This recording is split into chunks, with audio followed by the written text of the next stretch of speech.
Bisa dimulai presentasinya. Persilakan. Presentasi. Assalamualaikum warahmatullahi wabarakatuh. Saya Aditya Putra Pratama dan teman saya Irfan Yahya dari kelompok 7 akan mempresentasikan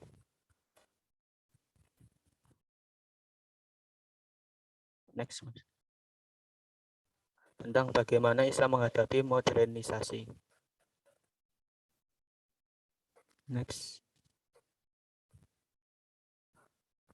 Memahami konsep Islam tentang iptek, ekonomi, politik, sosial budaya, dan pendidikan. Islam tidak membedakan antara satu disiplin ilmu dan disiplin ilmu lainnya. Semua disiplin ilmu dipandang penting dan mulia di sisi Allah. Demikian juga, mulialah orang yang mempelajari, menguasai, dan mengembangkannya. Orang yang menguasai disiplin ilmu disebut alim, jamak ulama. Allah menyatakan dalam firman-Nya bahwa hanya ulamalah dari sekian banyak umat manusia yang takut kepada Allah. Mengapa hanya ulama? Sebab merekalah yang mengetahui bahwa hakikat ilmu itu sebenarnya berasal dari Allah.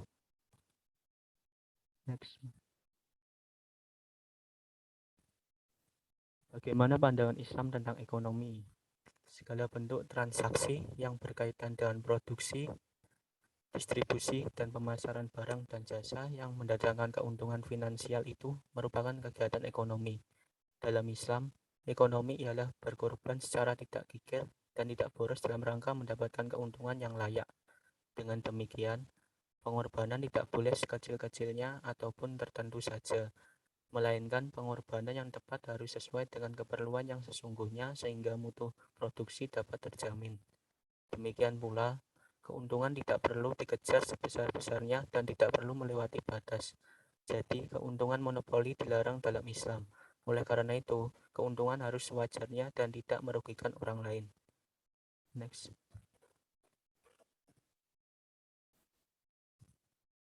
Bagaimana pandangan Islam tentang politik?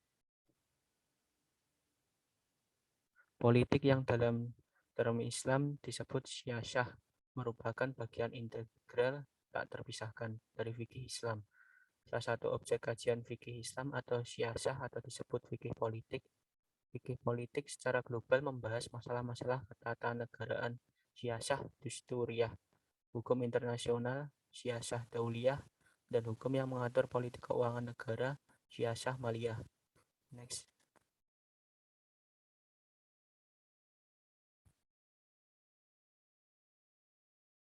Bagaimana pandangan Islam tentang pendidikan?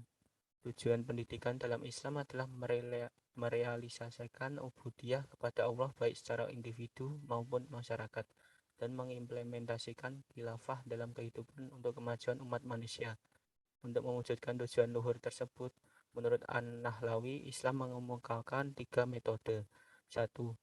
Pedagogis psikologis yang lahir dalam dirinya. Pendorongnya adalah rasa khauf dan cinta kepada Allah, serta ketaatan untuk melaksanakan syariatnya, karena ingin menghindarkan kemurkaan dan azabnya serta mendapat pahalanya. 2. Saling menasihati antar individu dan masyarakat agar menepati kebenaran dan menetapi kesabaran. Masyarakat yang cinta kepada syariat Allah dan segala kehormatannya tidak akan pernah membiarkan kemungkaran dan tidak akan pernah membenarkan pengabaian salah satu pokok-pokok ajaran Islam seperti salat, zakat, puasa, haji, dan jihad. 3. Menggunakan jalur kekuasaan untuk mengamankan hukum bagi masyarakat muslim, sehingga keamanan berjalan stabil dan masyarakat menikmati keadilan hukum. Next.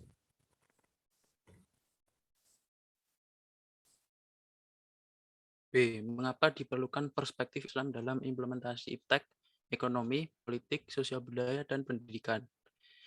Dalam kacamata Islam, sumber ilmu itu terbagi dua. Pertama, ayat-ayat Qur'aniyah. Dari sumber yang pertama ini muncullah berbagai disiplin ilmu, misalnya teologi, mistisisme, ilmu hukum, politik, ekonomi, perdata, pidana, dan lainnya.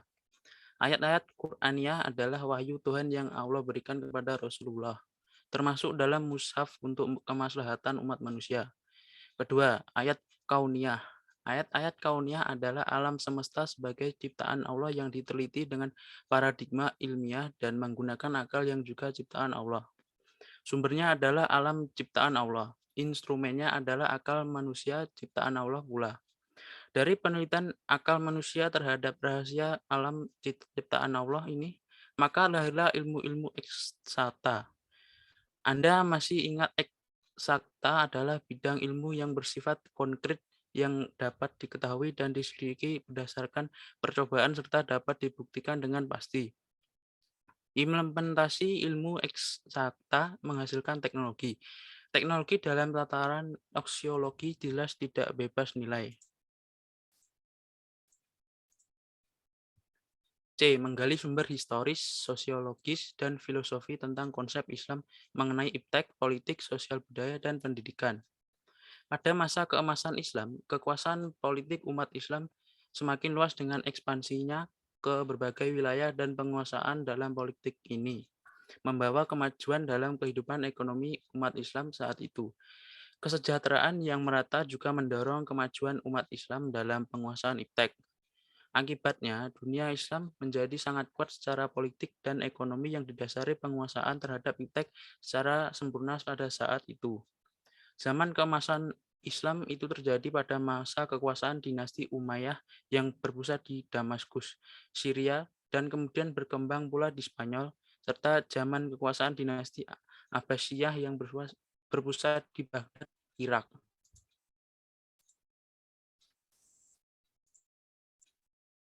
D. Membangun argumen tentang kompatibel Islam dan tantangan modernisasi. Modernisasi merupakan proses terjadinya pemodernan untuk kemajuan dalam segala bidang kehidupan melalui eksplorasi pendidikan dan aktualisasi teknologi. Modernisasi telah mengubah wajah dunia dari kusam menjadi bersinar, dari yang lamban menjadi serba cepat, dari yang tradisional menjadi rasional, dari yang primordial menjadi nalar.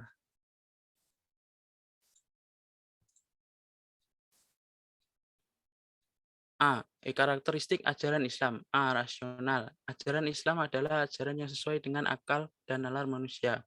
Dalam ajaran Islam, nalar mendapat tempat yang tinggi sehingga salah satu cara untuk mengetahui sahih atau tidaknya sebuah hadis dari sisi matan dan sanad adalah sesuai dengan akal.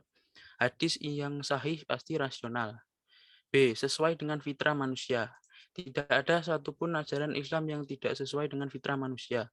Orang beragama berislam berarti ia hidup sesuai dengan fitrah. C. Tidak mengandung kesulitan. Ajaran Islam tidak mengandung kesulitan dalam segala aspeknya. D. Tidak mengandung banyak taklif. Ajaran Islam tidak mengandung banyak taklif, beban. Kerangka dasar ajaran Islam hanya 3 pilar, yaitu akidah, syariat, dan hakikat, atau biasa disebut akhlak. E. Bertahap. Ajaran Islam diturunkan Allah kepada Rasulullah secara bertahap. Demikian juga proses pembumiannya di tengah masyarakat pada saat itu juga bertahap.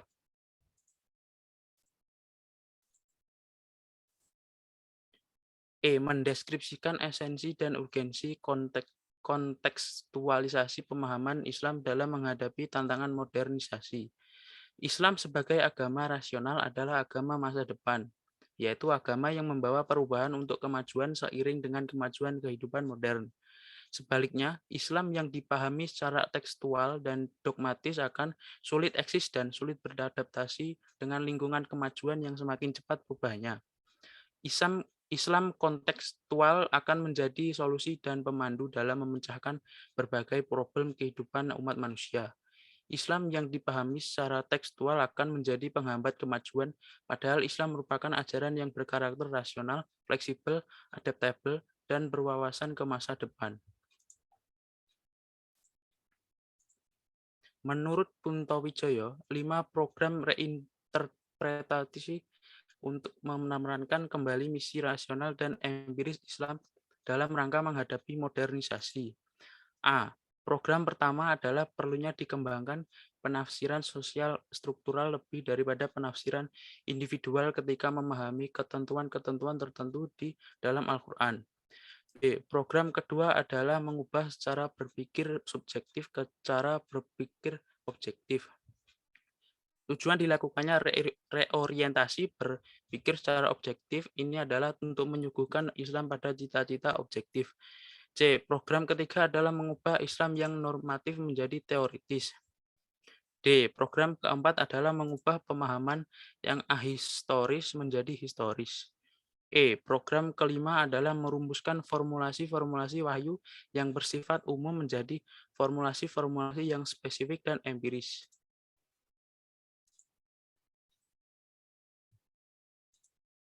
Sekian presentasi dari kelompok kami. Wassalamualaikum warahmatullahi wabarakatuh.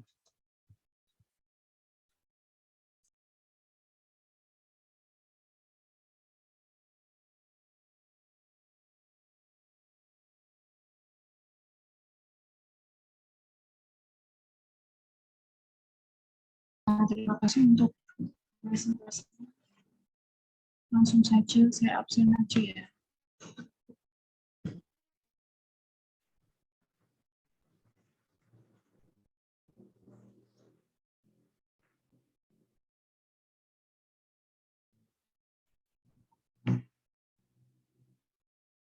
Aditya Putra, Aditya hadir, Bu. Anastasia, Anastasia hadir, Bu. Aprilia,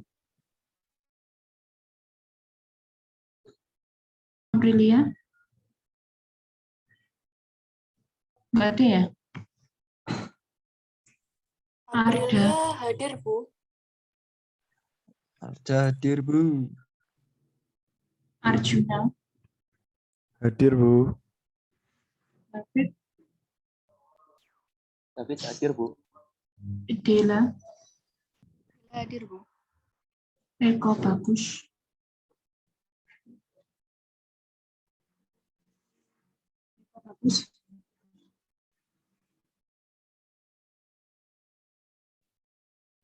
apa? Eko hadir, Bu, di chat.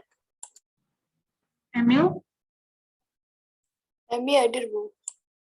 Farah, Farah apa ya?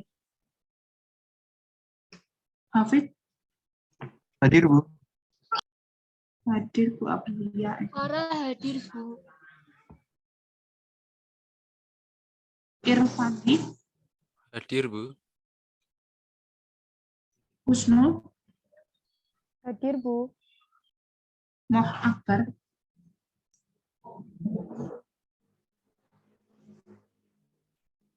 Akbar, Akbar hadir, Bu. Tadi apa? Muhammad. Masih di jalan dia. Soalnya mau apa? Ke adik nganterin adiknya ke pondok, pulang ke pondok. Muhammad Ihsan, Hadir, Bu. Nabila Disa, Hadir, Bu. Oktrivisia, Hadir, Bu. Putri, Hadir, Bu. Rendika, Hadir, Bu. Rian, Hadir, Bu. Sita, Sita hadir, Bu. Rul, Syahrul hadir, Bu. Talita, Talita hadir, Bu. Wahyu, Hadir, Bu. Wahyu hadir. Winda Puspita, Hadir, Bu. Winda, ya hadir. Oke, hadir semua ya. Nah, saya minta tolong, kemarin kan bukti yang ini membumikan Islam di Indonesia siapa ya yang kemarin presentasi?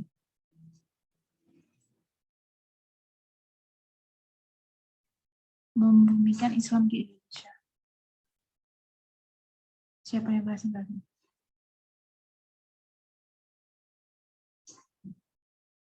Kelompok saya, Bu. Bisa share screen nggak kamu?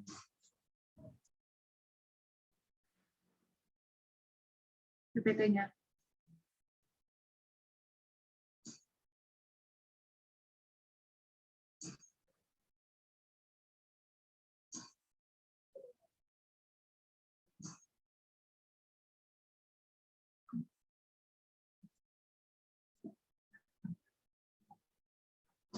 yang memulihkan Islam di Indonesia. Siapa kelompok siapa?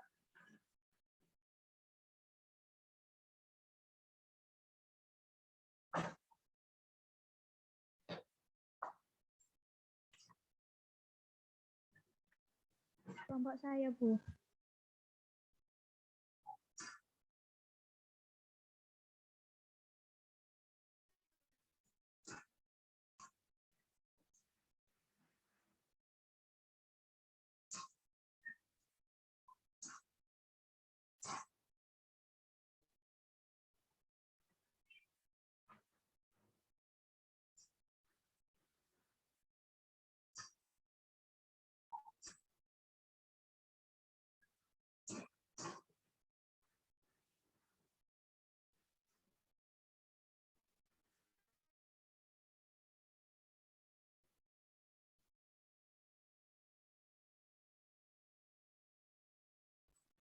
Kelompok saya, Bu. Tolong share screen ya, Mbak.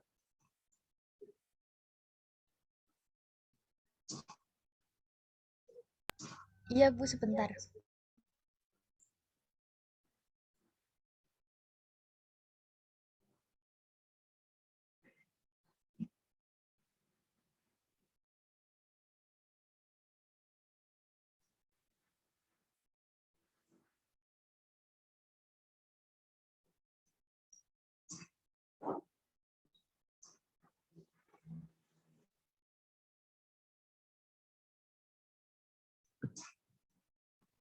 Sudah, Bu.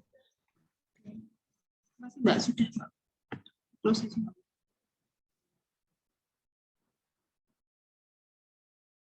Gimana, Bu? Di close aja nggak apa-apa. Iya, Bu.